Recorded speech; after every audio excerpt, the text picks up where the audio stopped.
Kalau yang ribut-ribut, Pak Jokowi itu biang kaladi, Pak Jokowi itu bikin rusak apa Indonesia. Pak Jokowi itu Bapak Presiden Pembangunan.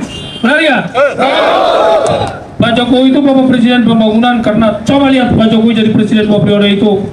Mana pernah namanya Jakarta Surabaya lewat jalan umum? Benar ya? Coba kalau ada orang Jawa, ada orang Wetan, ya kita ini orang Wetan, saya orang tinggal di Indramayu lah. Sekarang ini udah mau ke Surabaya, mau kemana, tol keluar tol, tol keluar tol, masuk tol keluar tol. Dan luar biasa karena itu jasanya Pak Jokowi, ya kan? Dan Pak Jokowi itu bukan anak menteri, bukan anak konglomerat, bukan anak siapa-siapa. Pak Jokowi itu anak pengusaha kecil, pengusaha biasa. Tapi ketika rakyat kasih kepercayaan, dia bisa membangun negara ini. Ya, lihat Jakarta Sumatera, bagaimana? Coba kalau orang Sumatera ada di sini, itu hasilnya Pak Jokowi.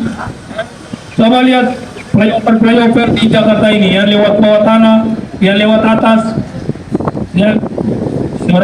Seorang Joko Widodo itu kerja keras. Makanya Pak Prabowo bilang badannya kurus, ya, tapi nggak ada yang lawan. Ya, Pak Jokowi itu presiden orangnya kurus, tidak tahu itu fisiknya apa itu, tapi kerja keras, tidak ada yang lawan. Nah itulah seorang Jokowi. Tapi kalau masalah demo, masalah mau pemakjudan Pak Jokowi.